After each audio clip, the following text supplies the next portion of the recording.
Fala pessoal, estamos começando mais um episódio aqui no Centralcast. Eu tô muito animado, mas antes de começar eu te convido a curtir, comentar e compartilhar. Se você não é inscrito nesse canal, se inscreve agora, pausa esse vídeo, se inscreve no canal, ativa o sininho. Se você tá ouvindo pelo Spotify, a opção é seguir. Segue, dá 5 estrelas e bem-vindo a Centralcast.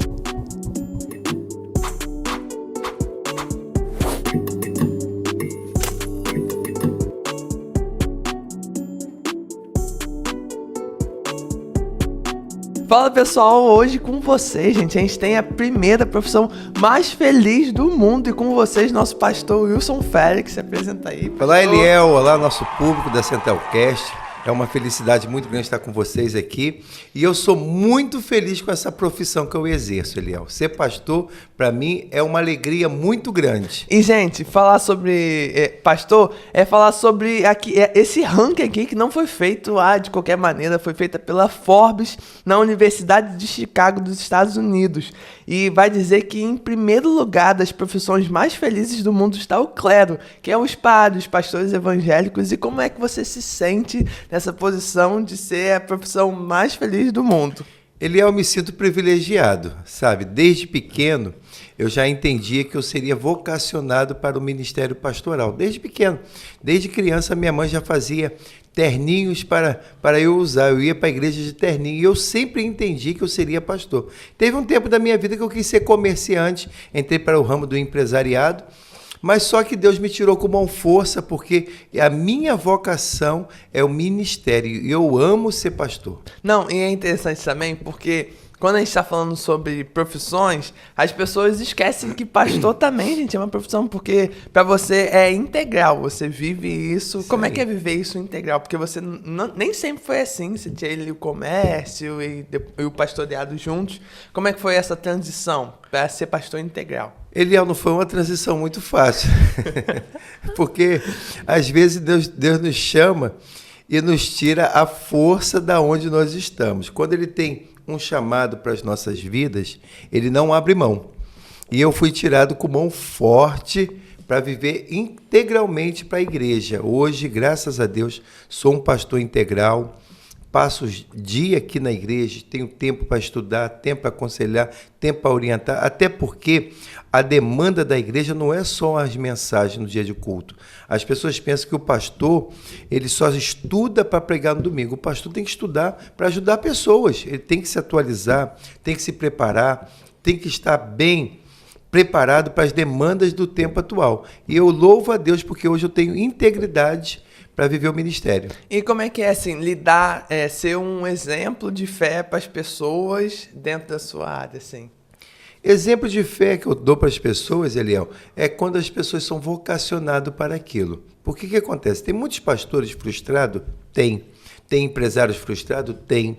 Tem todo tipo de profissão vai ter pessoas frustradas. Porque essas pessoas, às vezes, escolheram esse caminho por status. Outros escolheram esse caminho por questões econômicas, outros escolheram esse caminho porque foi a opção que lhe sobrou. Mas ele não é um vocacionado. O ministério pastoral é muito difícil, Eliel. Não é fácil. Você ouve muitas dificuldades, você acaba se envolvendo com muitos problemas das pessoas. Você tem que ter um posicionamento bíblico.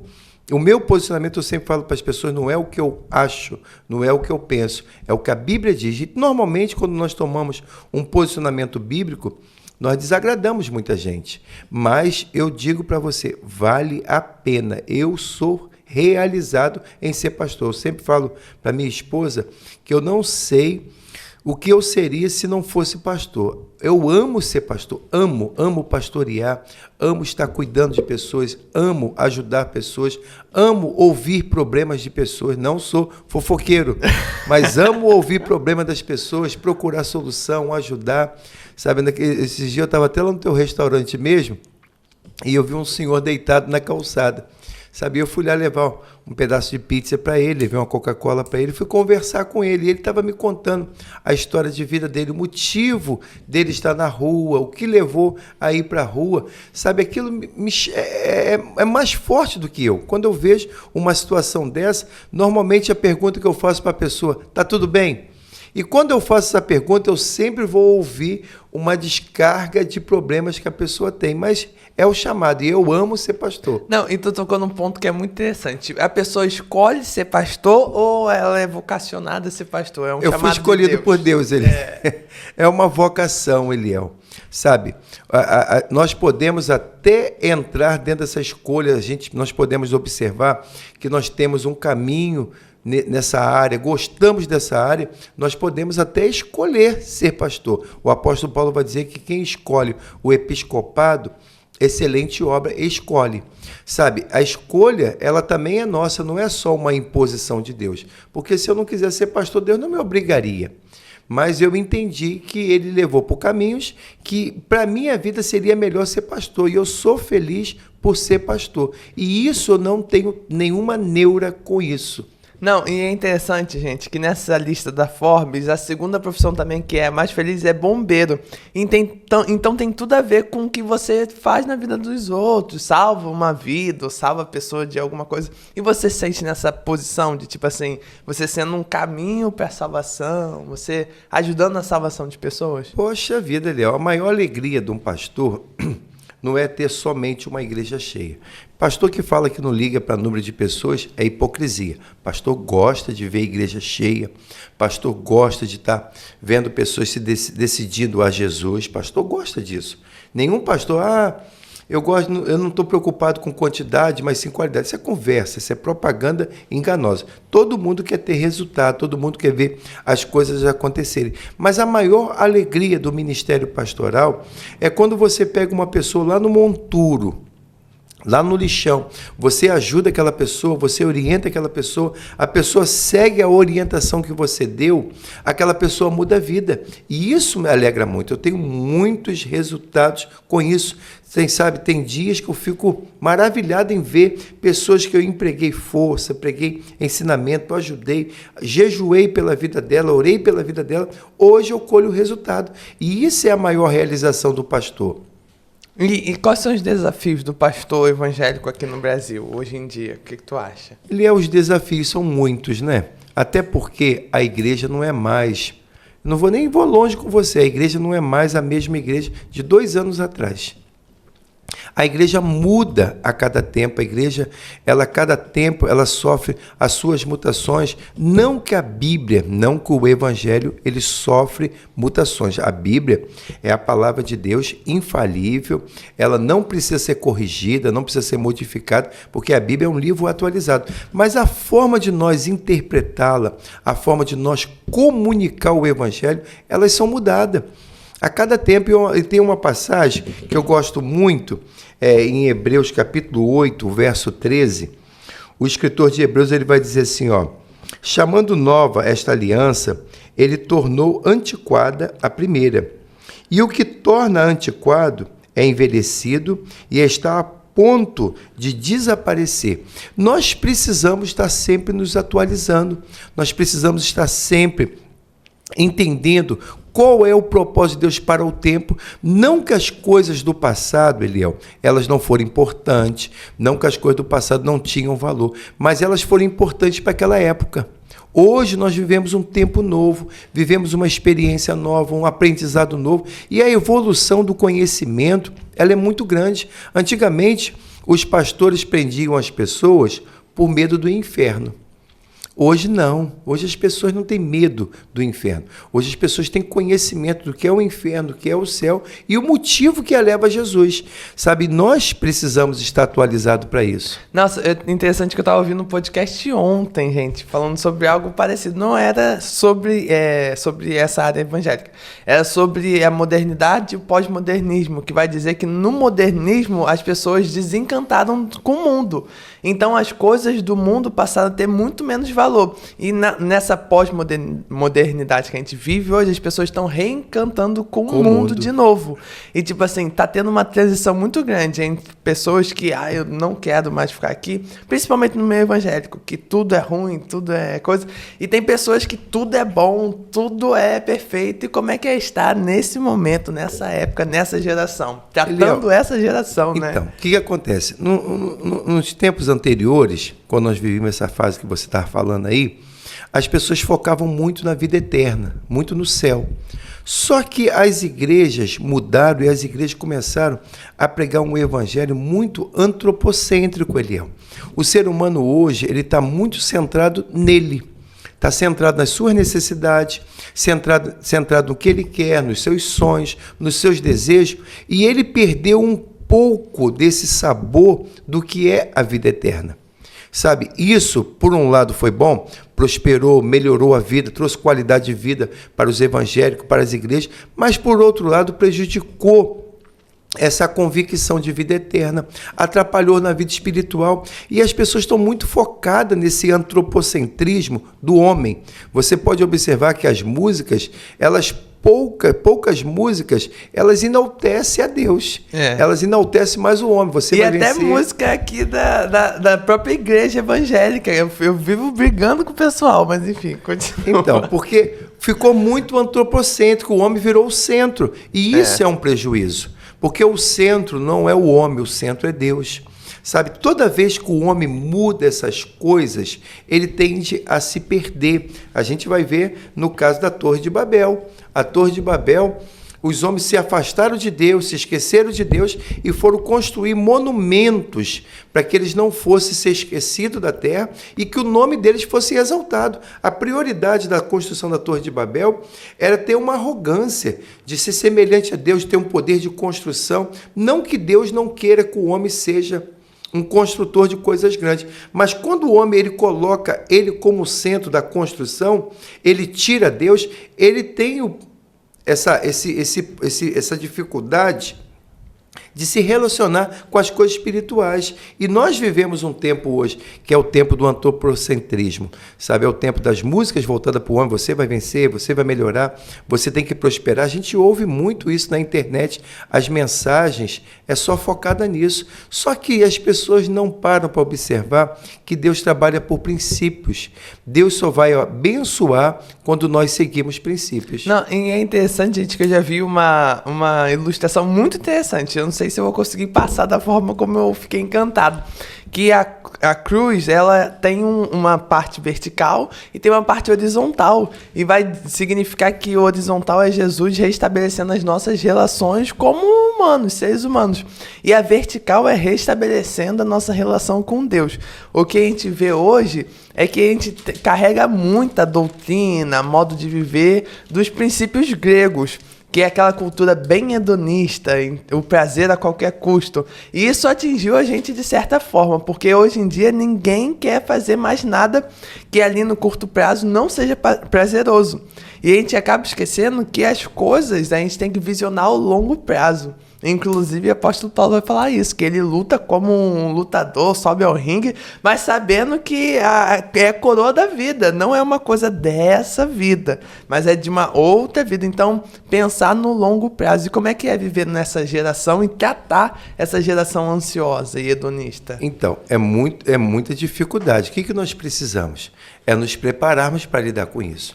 Quando eu fiz na psicologia uma matéria chamada OP, que é a orientação profissional, a gente vai aprender ali naquela matéria, a instruir as pessoas a escolher um caminho, a seguir uma orientação, a buscar aquilo que ela se identifica. E dentro dessa orientação profissional, a gente vai ajudando as pessoas também, porque a Bíblia nos ensina que os nossos filhos são como flechas na mão do valente. Sabe, quem direciona a direção da flecha, quem coloca força na flecha são os pais. Sabe, e a igreja hoje, ela tem esse papel de orientar. Não é prerrogativa da igreja, não é obrigação da igreja. Mas a igreja hoje, ela faz isso, porque os pastores se prepararam, os pastores estão mais qualificados para auxiliar os pais nessa demanda de orientação dos filhos. Não, e é muito interessante também que a gente volta no princípio lá da igreja católica, gente. Desculpa eu estar falando muito, mas eu acho que é um tema muito interessante, porque no princípio não, lá bem antigo, na Idade Média, a Igreja Católica tinha função de Estado, ou seja, a igreja que trazia negócio de saúde, essas questões de saúde, enfermeiras, a igreja que trazia estudo, trazia essa questão de mostrar para as pessoas e tal. Não fazia muito bem? Mais ou menos, mas tinha essa função de Estado. E hoje em dia a gente vê a gente voltando nessa posição. Inclusive, gente, esse podcast é para te ajudar na sua escolha de profissão. Eu não sei se você está tendo acesso aos outros podcasts, mas já gravou com enfermeira, depiladora, já gravamos com diversas áreas, psicólogas. E você precisa, assim, ser atento, porque às vezes a gente entra numa área e está infeliz justamente porque você não sabe quais são os desafios, o que você pode esperar naquela área, mas se você souber vai ser melhor. Mas enfim, voltando, a igreja teve esse papel por muito tempo da nossa história ali como igreja, de mostrar para a sociedade, de educar, de saúde, de controle populacional, de tudo, gente. E como é que você vê hoje a igreja tomando essa posição de novo? Eliel, essa posição sempre foi da igreja, até porque a primeira universidade criada no mundo começou com a igreja. A igreja sempre se preocupou com essa questão de educação, essa questão de orientação, porque o papel da igreja é trazer uma normativa bíblica para a sociedade. E se a igreja não trouxer essa orientação bíblica para a sociedade se perde. E, sabe, a psicologia é importante, a advocacia é importante, todas as profissões são muito importantes, mas o princípio maior é a palavra de Deus. Sabe, a Bíblia ela tem a melhor orientação para as pessoas, porque quando eu me conheço, eu me descubro, Eliel, as coisas ficam mais fáceis na minha vida. Às vezes as pessoas buscam coisas para buscar realizações, para buscar ganhar dinheiro, para buscar prazeres, e elas não observam que a centralidade da vida é conhecer Jesus. E quando conhece Jesus, ele pode ter prazeres nessa vida, ele pode ganhar dinheiro, ele pode ter uma profissão muito boa, mas o foco tem que ser Jesus. Nossa, e isso é muito interessante porque as coisas mudaram, mas assim, a prerrogativa sempre será a mesma, que é a adoração a Jesus, ter Jesus como o único Salvador. Mas uma coisa que eu me pego às vezes pensando é que a gente passou por vários períodos, inclusive, gente, a pandemia, porque quando o meu pai fala que a igreja de 2 anos atrás não é a mesma de agora, foi por causa da pandemia. A igreja mudou. Não foi assim, uma coisa que aconteceu de maneira natural. Não, teve uma pandemia ali no meio que mudou a forma como a gente se relaciona com as pessoas. E assim, qual foi a principal diferença que você sentiu assim no povo evangélico depois dessa pandemia? Eliel, o que acontece? A pandemia ela foi um divisor de águas, tanto na sociedade como no meio evangélico. Ela trouxe um despertamento para a igreja, porque nessa pandemia nós tivemos perdas também. Eu perdi o meu pai, perdi a minha mãe, perdi o Luiz Antônio, outro membro aqui da igreja, e aqui só a gente aqui. E quantas outras pessoas perderam? E isso nos trouxe um despertamento para nós priorizarmos as coisas de Deus e ganharmos mais pessoas para o reino de Deus. Isso trouxe um despertamento, a igreja mudou. Depois dessa pandemia, eu tive Covid, eu fiquei internado, eu achei que eu iria morrer, porque eu fiquei com a saturação muito baixa e a médica mandava eu reagir, e o meu corpo não tinha força para reagir.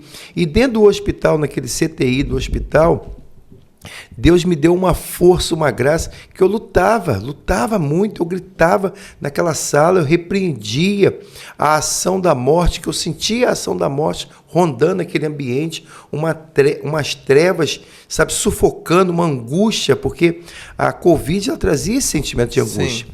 E quando eu saí dali, eu saí com um desejo muito grande de ajudar as pessoas. E foi um período que a igreja estava fechada, a igreja estava proibida. E o que nós fizemos? Nós abrimos a parte de baixo da igreja, nós atendíamos as pessoas. Porque a igreja, ela não pode ser fechada. Nós tínhamos dificuldade de fazermos culto, mas a igreja não ficou fechada. Nós fazíamos atendimento, nós conseguimos cestas básicas. A igreja não parou naquele período e, com isso, ela avançou. A igreja mudou, a igreja sofreu uma mutação muito grande porque nós não paramos nas dificuldades. E esse é o papel da igreja. As dificuldades sempre virão, mas a igreja precisa avançar, porque nada tem o poder de parar a igreja. Nossa, eu lembrei de uma uma coisa aqui, gente, que eu acho importante, muito legal, assim, uma pergunta de fazer. A gente veio de uma comunidade muito concretismo, cheia de coisas concretas. Depois a gente passou por uma modernidade líquida. E muitos hoje filósofos vão falar que na pós-modernidade as coisas são como vapor. Tipo, uma ideia surge agora e depois já saiu. Como é que você explica para um jovem hoje que está dentro dessa pós-modernidade, que é tudo, verdades, não existem verdades absolutas, as verdades são coisas, são relativas, são relativas, tudo é dualizado. Como é que é isso, viver nisso? Eliel, a verdade é Jesus, é a palavra de Deus. É a pergunta que Pôncio Pilatos fez a Jesus. Ela ressoa até hoje para nós. O que é a verdade? Pilatos ele perguntou para Jesus, só que ele não esperou a resposta. A filosofia vai dizer que a verdade ela é relativa, que a tua verdade não é a mesma minha verdade. Só que eles não estão falando de verdade, eles estão falando de crenças. Crenças são diferentes. Comportamentos diferenciados, nós somos diferentes na forma de interpretar, porque as nossas interpretações, elas dependem do nosso contexto histórico, ela depende do nosso processo cognitivo. Uma pessoa que tem uma escolaridade maior, ela vai entender diferente de uma pessoa que tem uma escolaridade menor. Não quer dizer que aquele que tem uma menor escolaridade é mais burro do que aquele que tem, mas são questões cognitivas, questões de mente mais aberta para um aprendizado. E nós vivemos um tempo hoje que nós precisamos ter as nossas convicções. Eu mudei muito, a minha mente mudou muito, a psicologia mudou muito a minha maneira de ver o mundo, mas os meus princípios não são mudados, aquilo que eu creio, aquilo que é forte na minha vida, isso são inalteráveis, até porque Salomão ele vai dizer que nós não devemos remover os marcos antigos estabelecidos pelos seus pais. Existem ensinamentos profundos que nós não podemos mudar, porque se nós mudarmos, isso vai dar ruim lá na frente, porque nós não saberemos lidar com aquilo que é novo para nós, porque nós não temos estrutura para lidar com aquilo. E eu entendo hoje que o jovem, dessa sociedade pós-moderna, que eles falam muito que a inteligência ela é um vapor, que o comportamento ele tem que ser fluido, que a gente tem que se adequar. Não, nós precisamos vivenciar neste mundo, mas nós não podemos perder os nossos princípios. Aquilo que é princípios, nós não podemos perder. Uma coisa que eu acho muito interessante, que aqui na praia de Jacareí mesmo, ou nos manguezais, você vê garça, ela se alimentando, ela se alimenta no mangue, ela se alimenta na sujeira. Ela tem a sua plumagem branquinha, as suas perninhas fininhas, canelas fininhas, ela fica no meio daquela lama, tirando o alimento, mas ela não suja a sua plumagem. O que nós precisamos entender? Nós podemos estar nesse mundo, mas nós não podemos perder os nossos princípios.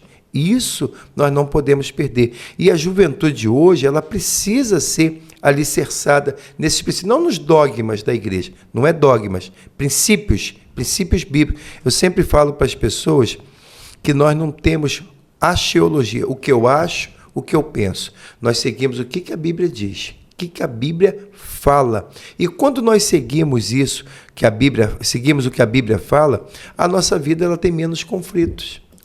E uma coisa também interessante de fazer, de perguntar, a igreja tem todo tipo de público. Tem a pessoa mais velha, tem a pessoa mais nova.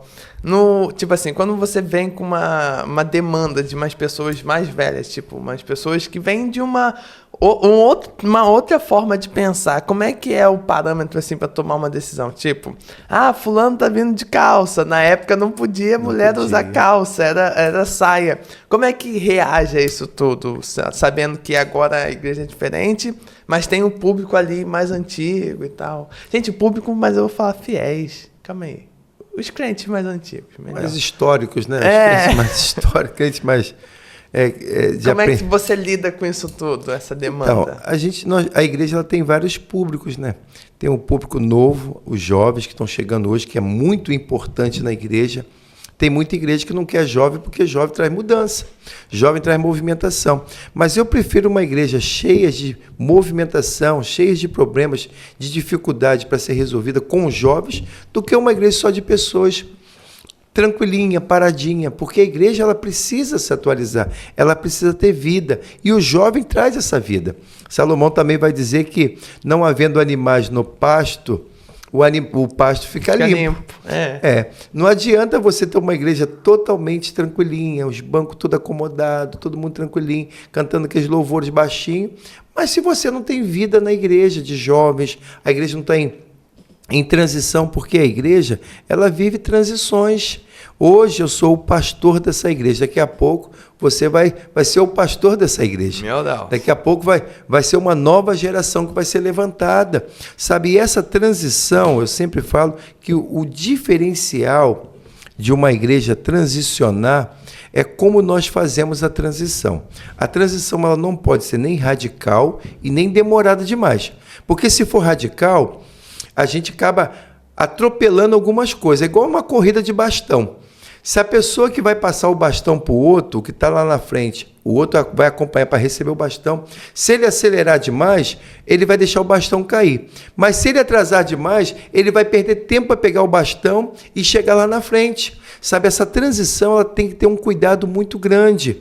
Sabe, eu sempre me preocupei com isso, eu sempre respeitei muito os antigos da igreja, os cabeças brancas, o pessoal da antiga. Eles têm experiência para contar, eles têm vivência para falar, eles são tão importantes como a geração nova. A questão toda é como nós lidamos com essa transição. Graças a Deus, nós lidamos de boa.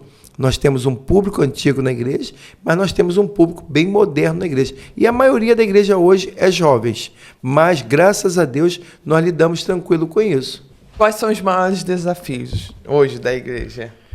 Os maiores desafios hoje, Eliel... local, essa igreja. Fala do Rafa, Fai. Brincadeira. Os maiores desafios dessa igreja hoje é mantê-la consolidada com os princípios bíblicos. Porque o que acontece? Se a gente bobearmos um pouco, a gente afrouxar um pouco, a igreja vai sofrer mutações que vão trazer prejuízo lá na frente. É o que eu estou te falando. Que a transição ela tem que ser tranquila. E eu me alegro muito hoje de ver uma geração nova se levantando na igreja. O Rafa mesmo aqui está se levantando como um músico. Daqui a pouco vai ser um líder, vai ser um grande homem usado no reino de Deus. Ele é homem de Deus, já é.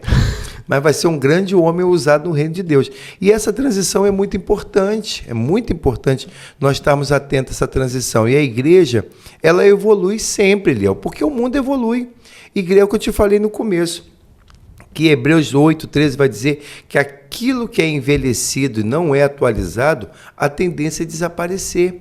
As igrejas que hoje elas não procurarem se atualizar, não se atualiza a Bíblia, mas a forma de comunicar o Evangelho, ela é atualizada. Hoje você precisa melhorar a iluminação da igreja, porque se uma iluminação for aquela iluminação antiga, ela traz cansaço, dificuldade de aprendizado. A igreja precisa ter cultos mais dinâmicos, trabalhos mais dinâmicos, porque esse mundo que nós vivemos hoje, ele precisa dessa mobilidade, dessa movimentação. E se nós continuarmos presos àquela metodologia do passado, nós vamos ficando para trás. E eu estou sempre falando aqui que nós precisamos nos atualizar, precisamos melhorar. Nada é tão bom que não possa ser melhorado. E quem não está aberto para essas mudanças, eles não conseguem avançar. Quais são os pilares assim, para ser um bom profissional, um bom pastor? Um pilar para ser um bom profissional, Pode ser vários. Um pilar para um bom profissional é estudar. É estudar, pesquisar, ter bastante orientação na área, porque a pessoa ter só um nome, mas se ele não for aplicado a estudar, a se preparar, isso não vai valer muito, porque ele precisa estudar, ele precisa acompanhar as evoluções. E como pastor, é a mesma coisa, Eliel. Eu leio a Bíblia, eu leio livros de psicologia, eu estou sempre procurando me atualizar, procurando sempre melhorar, porque as demandas são diversas. Na igreja, a gente não usa muito a psicologia, a gente usa mais a Bíblia, mas a psicologia ajuda. A psicologia me ajuda a interpretar comportamentos, A psicologia me ajuda a interpretar comportamentos. Esse dia eu conversava mesmo com o Maurício e eu falava da questão, tem pessoas que passaram, não é teoria do abandono, não. Tem um outro nome que eu esqueci agora, não é teoria, não. Tem um outro nome que a psicologia, a TCC vai falar, mas eu esqueci agora, deu um branco aqui. Mas vai falar sobre essa teoria do abandono, e toda pessoa que foi abandonada, ela tende a ter comportamentos lá na frente de abandonar pessoas e abandonar coisas, porque ela tem o medo de sofrer de novo o abandono. Aí, quando você já tem essa psicologia, já conhece essas coisas, isso lhe ajuda a orientar as pessoas, a mostrar para a pessoa que o problema dela não é com pessoas, o problema dela é com ela. O problema não está nas pessoas, o problema está nela, sabe? E isso vai gritar dentro dela, antes que aconteça de novo, ela acaba abandonando. Tem muitas mulheres que sofreram o abandono e quando se casa, ela vai abandonar o marido, não porque o marido é ruim, é porque ela tem medo de um dia o marido abandonar e antes que ele abandone, ela abandona ele, sabe? E a psicologia nos ajuda a identificar isso, sabe? Essa questão de nos prepararmos, nos atualizarmos é muito importante. Tem mais outro pilar? Tem. Para ser um bom pastor. O pilar é buscar conhecimento, sabe? O apóstolo Paulo ele vai dizer para Timóteo que ele deveria ser aplicado no estudo. Paulo vai dizer na segunda carta dele, no capítulo 2, o verso 13 ou 14, se me falha a memória, ele vai dizer assim, procura apresentar-te a Deus como obreiro aprovado, que maneje bem a palavra da verdade e não tenha do que se envergonhar. O obreiro, pastor, ele precisa conhecer a palavra de Deus. Ferramenta de trabalho do pastor é Bíblia. Pastor não tem que conhecer. Precisa conhecer as religiões? Precisa. Pastor precisa conhecer psicologia? Precisa. Mas a maior ferramenta que o pastor precisa ter é a palavra de Deus. Um dia eu ouvi uma história que eu achei muito interessante, que perguntaram a um especialista, ele era o maior especialista do mundo em identificar uma nota falsa. E perguntaram a ele como era a técnica que ele usava para distinguir uma nota falsa de uma nota verdadeira. Ele falou que ele aplicou muitos anos da vida dele a conhecer a verdadeira. Ele levou tempo conhecendo, estudando a nota verdadeira. E quando ele se especializou numa nota verdadeira, ele tinha facilidade de interpretar uma nota falsa.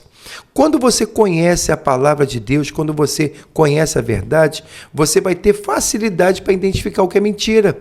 Você vai ter facilidade para identificar o que não é verdade. É por isso que o apóstolo Paulo vai dizer, procura apresentar-te a Deus como obreiro aprovado, que maneja bem a palavra da verdade e não tenha do que se envergonhar. O obreiro precisa conhecer a palavra de Deus.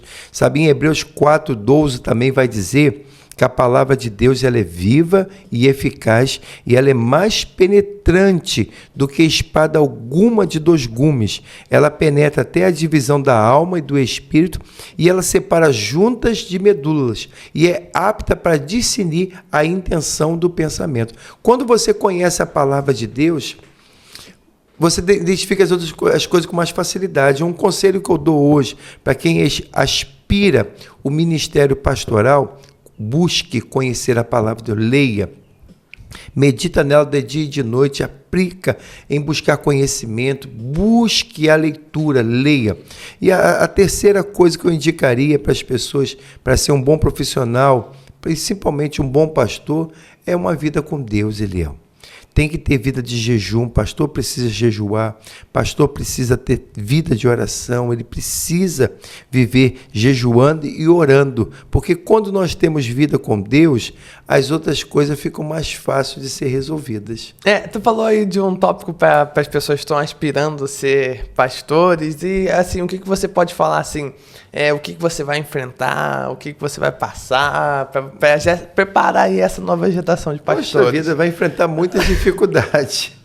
A primeira dificuldade que o pastor vai enfrentar é a dificuldade da insegurança. Porque ele não tem resposta de tudo. Ele não tem a resposta para tudo. As pessoas têm a mania de achar que o pastor, por ele ter uma vida com Deus, ele tem um telefone vermelho que Deus explica tudo para ele, que Deus fala tudo para ele, que ele sabe de tudo. Pastor não sabe de tudo. Ninguém nesta vida vai saber de tudo, ninguém vai ter todo o conhecimento, porque o único que tem o todo, onisciente, onipresente, onipotente, é Deus. Esse atributo nós nunca iremos ter. Mas nós procuramos aprender, procuramos conhecer, e a primeira dificuldade que ele vai ter que lidar é com essa insegurança. Ele não sabe de tudo. Ele não conhece tudo. Tem muitas coisas que ele vai aprender na prática. Tem muitas experiências que ele vai ter na prática. Eu, quando comecei o ministério pastoral, eu pedia muito a Deus respostas de tudo. Eu queria entender tudo. Eu queria saber de tudo.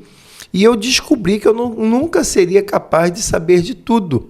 Eu só teria o conhecimento daquilo que Deus me trouxesse a revelação. É por isso que Deuteronômio 29, tem um versículo que diz que as coisas reveladas são para os homens, e as encobertas, ela pertence a Deus. Tem muitas coisas, Eliel, que nós não vamos saber. Por que Deus fez assim? Por que Deus permitiu assim? Por que Deus permitiu uma pessoa como essa passar por isso? Eu até contei domingo no culto, na mensagem, sempre conto esse testemunho.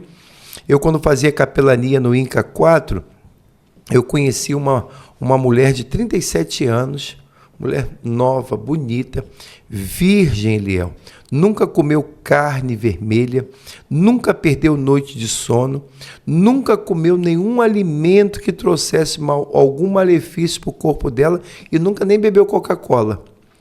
E aquela mulher pegou câncer no estômago, um câncer terminal no estômago. Porque não bebeu Coca-Cola. E um dia ela me perguntou, conversando com ela, visitando ela no INCA, ela me perguntou: pastor, me explica, pastor, como que eu peguei câncer? Aí ela contou tudo isso que eu estou contando para você. Nunca perdeu noite de sono, virgem, nunca bebeu, nunca passou por noitada, nunca comeu carne vermelha, nunca bebeu Coca-Cola, nunca tomou remédio de laboratório, só remédio natural, e pegou um câncer no estômago. E ela me perguntou: pastor, me explica. Eu falei: minha irmã, tem coisa que nós não vamos obter resposta. E quando nós não obtemos resposta, sabe o que nós precisamos fazer? É adorar e confiar. Confie em Deus. Descanse em Deus, porque Deus tem o melhor para a sua vida. E o pastor, ele vai ter que lidar com isso. Ele não vai ter respostas de tudo, ele não vai saber tudo, mas ele precisa confiar em Deus, porque, principalmente pastor, ministério pastoral, nós vivemos por fé.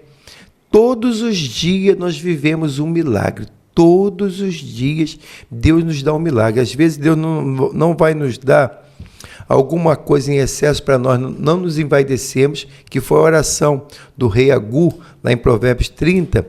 O rei Agur vai fazer uma oração pedindo a Deus para que não lhe desse nada em falta, para que ele não murmurasse contra Deus, mas que também não lhe desse excesso, para que ele não ficasse soberbo, mas que lhe desse a porção necessária. Deus sempre vai suprir as nossas necessidades. Aquilo que é importante para nós, ele vai suprir, porque ele é um Deus abençoador. E qual assim o principal medo do pastor? O principal medo do pastor é esse, de não ter todas as respostas, é insegurança. O pastor, ele precisa ter segurança, ele precisa entender que na vida dele tem autoridade e tem o poder. Essa autoridade não é para ser usada de qualquer maneira e nem fora do tempo. E nem o poder também. O poder depende da vontade de Deus. Deus nos deu poder para curarmos enfermos. Deus nos deu poder para expelir demônios. Deus nos deu autoridade para orar para o paralítico ele voltar a andar. Deus nos deu autoridade para curar leprosos, cancerosos, pessoas com AIDS, mas nem sempre isso vai acontecer, Eliel. Nem sempre isso vai ter pessoas que você vai orar para Deus curar de um câncer, Deus vai curar. Vai ter pessoas que você vai orar para Deus curar de uma dor de cabeça, Deus não vai curar.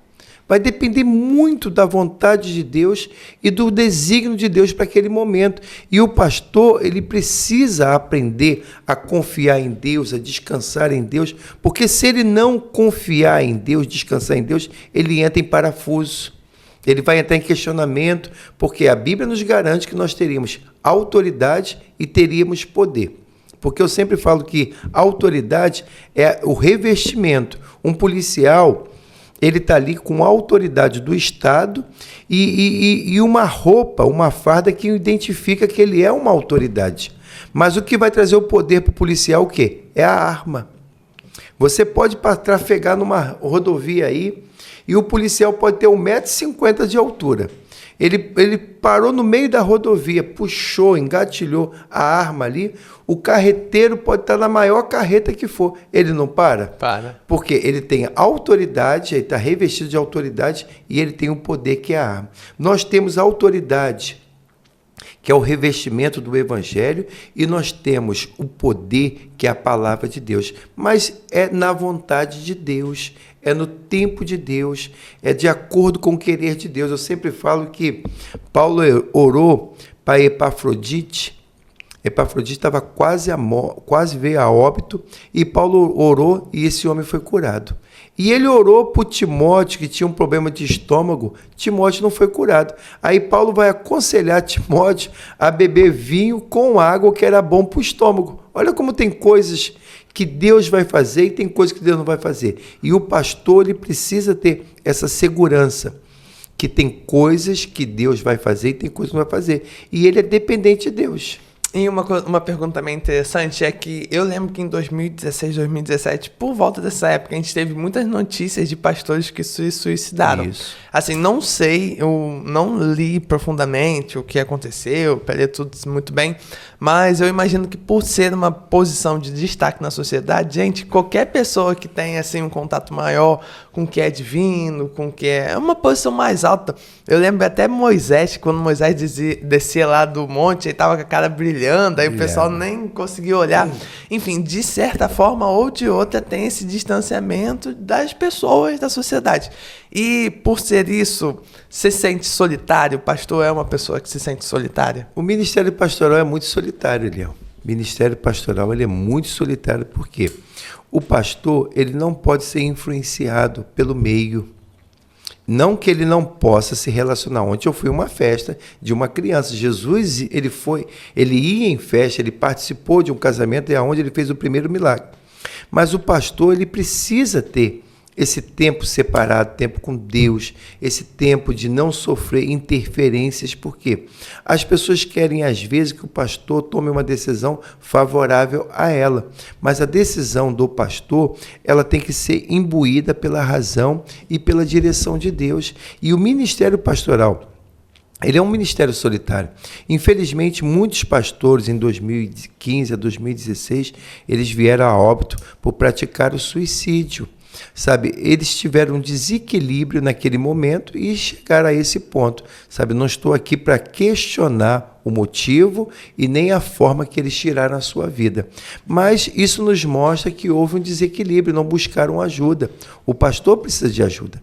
Ele precisa de tempo em tempo parar, reorganizar sua cabeça, tirar um tempo para ele, um momento para ele, um momento para ele se reorganizar, porque senão dá boom.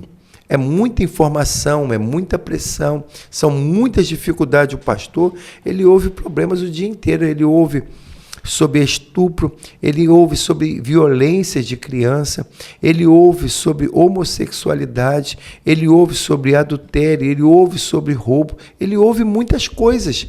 E se ele não tiver uma saúde mental para lidar com isso, ele pode dar um probleminha lá na frente. E é muito importante. Se tem pastores nos ouvindo, meu querido, você não está sozinho. Você tem pessoas que podem te ajudar, pessoas que podem conversar com você. Você precisa procurar alguém para conversar, ter um amigo para desabafar de vez em quando. porque as pressões são muito grandes. Mas você precisa aprender a lidar com isso. Nossa, é interessante que um termo americano que se popularizou muito aqui no Brasil foi o burnout. Tipo assim, a pessoa tá tão envolvida ali com o trabalho e explode, dá um... não sei. E é muito preocupante porque essas profissões, assim, que envolvem muito saúde das pessoas da nossa volta, principalmente também os profissionais da saúde. Será que o pastor se encaixa num profissional da saúde? Eu vou deixar aí a indagação para vocês responderem. Mas, principalmente as pessoas que estão envolvidas com a saúde ali das pessoas são as que são mais propensas a ter burnout, porque elas estão envolvidas ali diretamente na vida pessoal das pessoas. Imagino que pastor também seja a mesma coisa. Mas, enfim, nem tudo é tristeza. Quais são os momentos mais alegres, assim, da vida de um pastor? Eliel, deixa eu te falar rapidinho sobre essa questão essa síndrome de burnout, que, biblicamente, nós temos um exemplo de Asaf.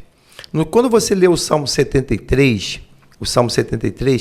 você vai ver um relato de um músico que era um dos líderes da música na casa do Senhor, um homem envolvido com as coisas de Deus, e ele estava com essa síndrome de burnout, ele estava com cansaço, com fadiga, e ele vai dizer que ele quase desviou por causa disso, porque ele começou a observar que as pessoas que não faziam o que ele fazia estavam tendo mais resultado. Olha o problema da comparação.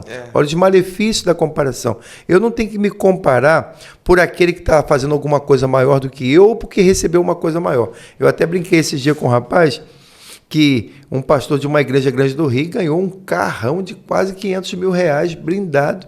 Sabe, ele tem membros para isso, tem uma igreja para isso, mas eu jamais vou me comparar àquele homem, jamais vou me comparar ao ministério dele, porque ele está numa igreja que pôde fazer isso. E o grande problema, às vezes, das pessoas é querer fazer comparações. E Asaf, ele quase tropeçou porque ele começou a fazer comparações, ele começou a achar que não valia a pena o que ele abriu mão para viver o evangelho, sabe? E ele falou que ele quase desviou, quase. Aí ele falou que só não desviou porque ele entrou na casa do Senhor. Quando ele voltou à presença do Senhor, ele viu que tudo aquilo que aqueles camaradas tinham e ele não tinha era passageiro, que tudo aquilo era uma prosperidade que não era real. Sabe, nós vivemos um tempo hoje, Eliel, o tempo da internet. Você vê as famílias postando foto na internet, parece família de propaganda de margarina. Tudo perfeito, tudo com filtro, tudo 100% perfeito, mas não é. A vida não é assim. E as pessoas não pararam para observar que tudo quanto é profissão ou vocação vai ter as suas dificuldades. O ministério pastoral tem muitas dificuldades, mas também tem muitas realizações. E aí, quais são as alegrias de ser pastor? A alegria de ser pastor não é só no dia do aniversário do pastor, não. A alegria do pastor é no dia a dia que ele vê pessoas sendo transformadas, os testemunhos. Nós ouvimos muitos, ontem eu conversava com o Maurício, e aqui na igreja nós temos ouvido muito testemunho de pessoas que têm sido impactadas, têm tido as suas vidas transformadas, pessoas que entraram aqui numa vida degradante, hoje estão usufruindo de vitórias, de conquistas. Isso nos alegra muito, Eliel. Eliel, é a maior alegria de um pastor, é quando alguém lhe procura para contar um testemunho de como ele entrou e como ele está hoje. Uma coisa que eu acho interessante, que quando eu fui fazer a prova da faculdade para fazer psicologia, eu fiz uma provinha lá, né? Eu fiz uma provinha e tal. Aí a moça falou, só foi aprovado. Eu falei, mas eu poderia ver a prova onde eu errei, o que eu fiz de errado? Não, essa prova a gente vai entregar para o senhor no final da graduação. Meu Deus! No final. Eu falei, mas eu vou ficar esse tempo todo na expectativa. Ela falou, sim, é para o senhor saber como o senhor entrou e como o senhor está saindo. Porque uma coisa, Eliel, é como nós entramos na igreja. Outra coisa é como nós estamos hoje. Será que nossa vida mudou? Será que nossa vida foi transformada? O que o Evangelho tem feito de transformação para nós? E eu me alegro muito com isso. A maior alegria do pastor não é a aquisição de equipamentos, a aquisição de um templo maior, a igreja cheia. Não que isso não nos alegra. Alegra sim. Isso nos traz um momento de alegria. Mas a maior satisfação do pastor é quando ele vê vida sendo transformada. E não tem coisa maior e melhor do que isso. Você ouvir testemunho de pessoas que foram transformadas. E assim, para finalizar, assim, para as pessoas que estão querendo entrar nesse caminho, ser pastor realmente é uma das profissões mais felizes do mundo? Eu sou muito feliz, Eliel. Sabe, você vai ouvir pastores que não são felizes. Eu conheço pastores que eles falam para mim que não vê a hora de se aposentar. Eu falo, gente, eu não penso em aposentadoria. Eu não penso. O único, para mim, a profissão que não dá aposentadoria é pastor. Eu posso não estar dirigindo a igreja, mas essa função pastor nunca vai sair. Ela é intrínseca dentro de mim e muito mais forte. Aonde eu chego, eu vou falar de Jesus. Aonde eu chego, eu vou ouvir problemas. Aonde eu chego, eu vou aconselhar pessoas, porque é o ministério e a vocação. E eu amo ser pastor. Tem dificuldade? Muitas. Tem problemas? Muitos. Mas vou te falar uma coisa, não tem coisa melhor do que trabalhar para Deus. Não tem patrão melhor do que Deus, Eliel. Deus é o melhor patrão. Deixa eu só lembrar um negócio um instantinho, tá. Que eu falei aquele negócio da teoria do abandono. Não é teoria, é esquema do abandono. Lembrei aqui. Tá. O esquema do abandono. O esquema do abandono é uma pessoa que já foi abandonada e ela lá na frente, às vezes está até feliz, está bem, está vivendo uma vida boa e do nada abandona o outro porque ela tem medo de passar novamente o que ela passou um dia. Gente, eu acho que é isso. Tem alguma coisa, um agradecimento para fazer? Eu acho que agradecimento são muitos. Agradeço a Deus pela vocação que Ele me deu. Agradeço a Deus pela família que Ele me deu. Tenho filhos maravilhosos, uma esposa maravilhosa. Eu tenho uma igreja maravilhosa, sou apaixonado pela minha igreja, amo por demais a minha igreja, sabe? Não sou o noivo da igreja, porque o noivo é ciumento, é Jesus, mas amo por demais a igreja do noivo. Amo demais a igreja dele, cuido dela, tenho um carinho muito grande e sou muito grato a Deus, Eliel. Eu sou grato a Deus. Eu não tenho frustração em ser pastor. Esses dias eu até contava aqui que um tempo atrás eu fazia faculdade e eu estava sem carro e eu ia para lá, para Santa Cruz, para a faculdade, acordava 5 horas da manhã para pegar uma van 5h30, 5h40, para chegar em Itaguaí 10 para as 6, para pegar um ônibus para Santa Cruz e para a faculdade. E eu estava um tempo lá no ponto ônibus e Jacareí tinha um morador de rua que andava com uma faca na boca. Ele além de ter problemas mentais, ele também tinha muita possessão demoníaca. E um dia eu estava em Itaguaí, no ponto do ônibus, ele passou e começou a falar. E eu sabia que ele estava falando comigo, ele dizia assim, ó, esse aí é pastor, é o mais ferrado da família, os irmãos dele estão tudo bem, os irmãos deles têm carro, são empresários, mas ele é pastor, ele trabalha para aquele lá de cima, está aí ferrado, esperando um ônibus para ir para a faculdade. Eu sabia que ele estava falando comigo, eu sabia que o demônio estava falando comigo, mas as pessoas não entendiam ali o que aquele cara estava falando. Mas ele estava falando comigo. O diabo ele vai sempre querer nos trazer uma frustração. Sabe, eu não fiquei frustrado nem um pouco, porque naquele ano que eu estava sem carro, eu ganhei 2 carros. Deus me abençoou com 2 carros. Deus me mostrou. Hoje eu posso dizer para o diabo, olha, você dizia que eu não tinha um carro, hoje eu tenho 2. Sabe, vale a pena, Eliel, servir a Deus, vale a pena trabalhar para Deus. Eu sou apaixonado por esse ministério pastoral, amo por demais a igreja que eu sirvo.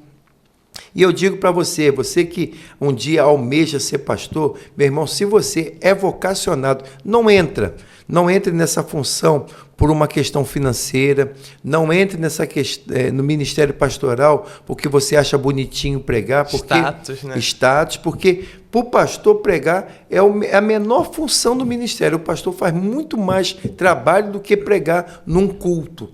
Se você pensa só nisso, no status, na posição, no dinheiro, meu irmão, não entre, para você lá na frente não ficar frustrado e não suportar a pressão que é a pressão do ministério, porque ministério pastoral tem muitas pressões.